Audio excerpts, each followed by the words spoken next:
na vile ambavyo umepanga kutuhudumia. Ninakusihi Mungu useme nasi, zungumza nasi. Sema na fahamu zetu, sema na akili zetu, sema na mioyo yetu. Tujenge Bwana kwa utukufu wako. Tujenge kwa neno lako. Tusaidie Bwana Yesu. Tusaidie Bwana Yesu. Sawa sawa na mapenzi yako. Hebu sema amen. Amen. Hebu sema amen. Amen. Rudia tena kusema amina. Amen. Somo letu la leo linasema mwanadamu na uweza alionao. Mwanadamu na uweza alionao. Man with his abilities.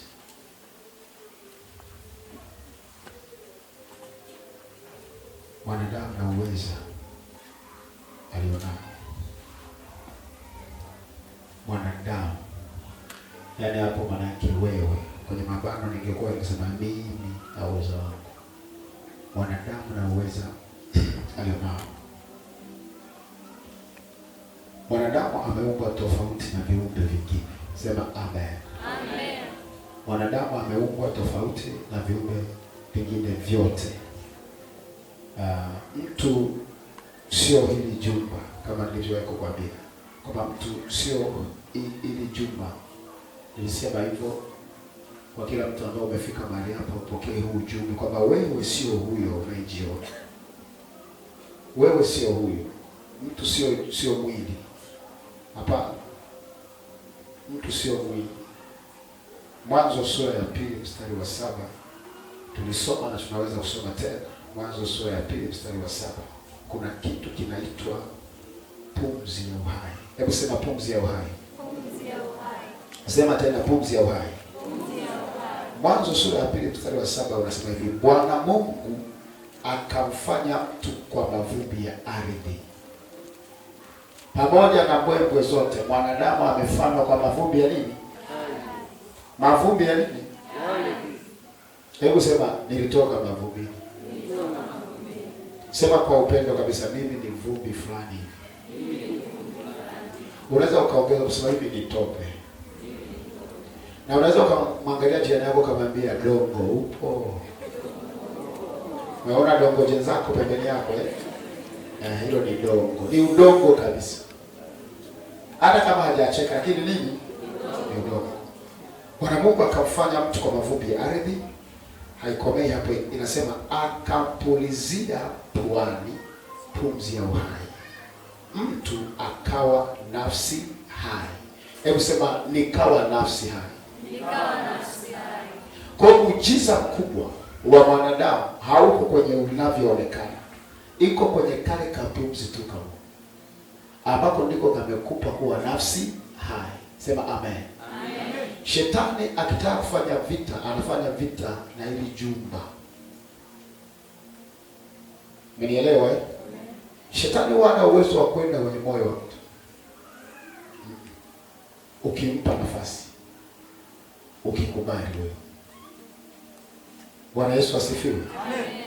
Kwa hiyo shetani anaweza kaja akacheza na mwili, ukaona mtu anaugua, mtu anapata changamoto, mtu anapooza, mtu anapata hiki, mwingine anashindwa kuona, mwingine anapoteza uwezo wa kusikia.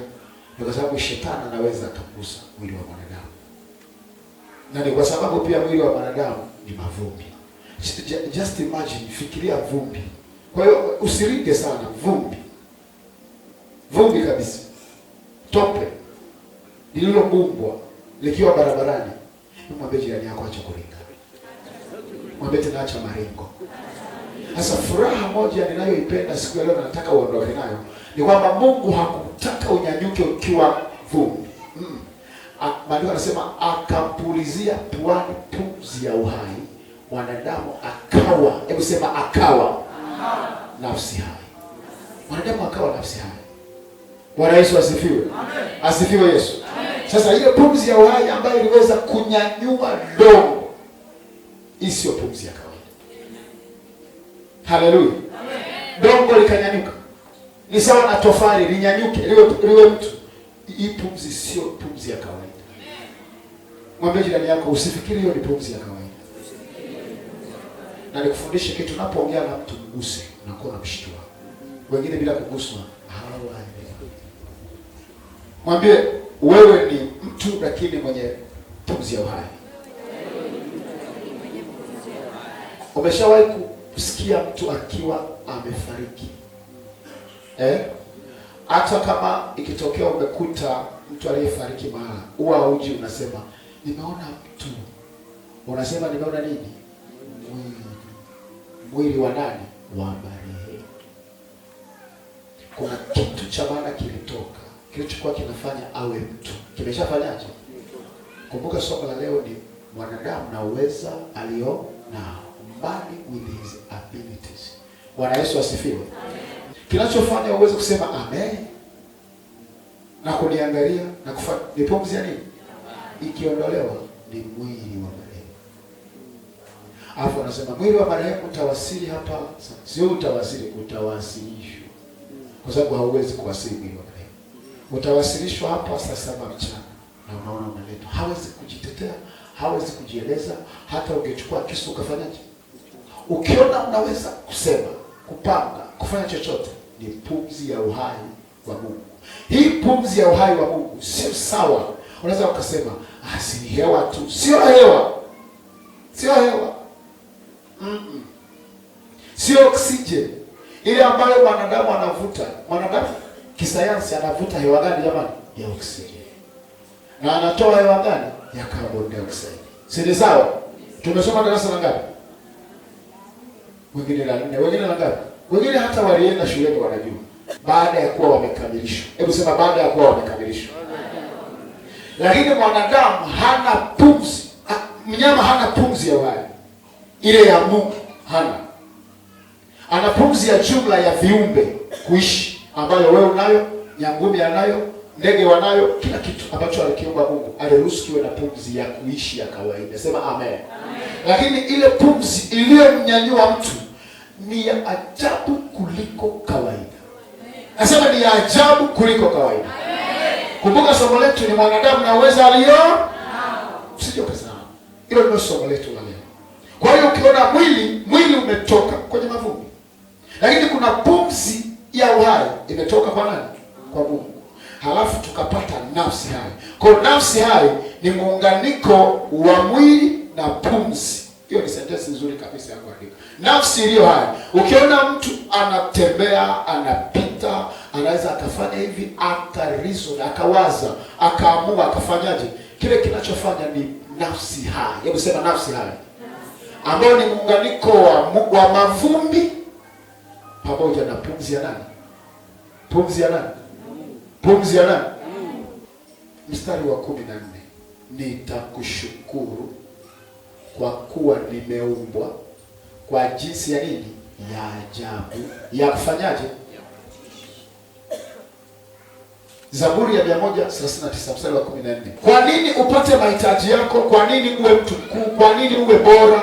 Kwa nini usipitwe na chochote cha Bwana? Kwa nini ufunge ndoa mwaka huu? Kwa nini ujenge? Kwa nini upendelewe na Bwana? Ni kwa sababu umeumbwa kwa jinsi ya ajabu ya kufanyaje? Ya kutisha. Na Mungu anachotafuta kwa mwanadamu cha kwanza, pumzi yake. Pumzi yake. Hiyo pumzi ni mali ya Mungu.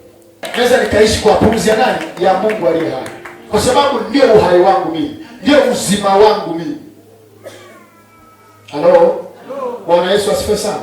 Tunampenda Mungu, tunamfurahia Mungu. Wanadamu wakisema tutamnyima oksijeni, tutaifanya hivi. Watu wa rohoni, mtu wa rohoni anayemwamini Mungu anaweza akaishi mara hapana oksijeni. Mwanadamu na uweza aliona. Utupatia akili. Ayubu 32. Kama umeshapata, ukisema amen, utajua umeshapata. Nikisikia tu amina, najua mtu mmoja amepata. Huyo tayari. Huyo tayari. Huyo tayari. Ukisikia tu amina, ujue kuna mtu amepata. Ayubu 32 mstari wa 8. Huyo akapata. Ukisikia kimya, ujue huyo hajapata na hajui iko wapi.